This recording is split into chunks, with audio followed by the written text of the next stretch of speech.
السلام علیکم۔ خواب کیا ہیں؟ خواب ذہن انسانی کا ایک پراسرار مظہر ہیں جو اس کے غور و فکر کا محور رہے ہیں۔ خواب ہماری سوچ و قیاس کی دنیا اور پرواز تخیل کا حصہ ہیں۔ ماہرین نفسیات کا کہنا ہے کہ خواب 50% ماضی اور 50% مستقبل کا مرکب ہوتا ہے۔ یہ ان کے اشتراک سے ظہور پذیر ہوتا ہے۔ حالت خواب میں بندہ پورے کے پورے وقت کا مشاہدہ یا اس کے ایک بڑے حصے کا مشاہدہ کرتا ہے، اور یہ انتہائی غیر معمولی صفت ہے، کیونکہ صرف اللہ تعالیٰ کے ہی سامنے پورے زمانے کی ریل بالکل اس طرح عیاں ہے جیسا کہ کاغذ کا رول ہمارے سامنے آ جائے اور ہم بیک وقت اسے دیکھ لیں۔ لہٰذا ہم یقین سے کہہ سکتے ہیں کہ تمام پیغام رساں خوابوں کا سلسلہ ان تمام غیر معمولی استعداد کے حامل روحانی علوم سے جڑا ہوتا ہے۔ لہٰذا خوابوں کو روحانی علوم کی پہلی کڑی سمجھنا چاہیے۔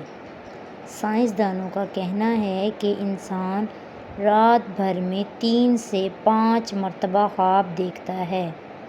پہلا خواب سونے کے آدھے گھنٹے کے بعد دیکھتا ہے، اور آخری خواب اٹھنے سے آدھے گھنٹے پہلے۔ ہر خواب کے درمیان 90 منٹ کا فاصلہ ہوتا ہے۔ جب خواب دیکھتا ہے تب آنکھ کی پتلی میں نہایت تیز رفتار حرکت ہوتی ہے۔ اس کا نام پتلیوں کی سبک رفتار حرکت رکھا گیا ہے۔ ذہن مختلف اقسام کی توانائیاں اور ارتعاشی لہریں خارج کرتا ہے، اور گہری نیند کی بہت کم لہریں خارج ہوتی ہیں۔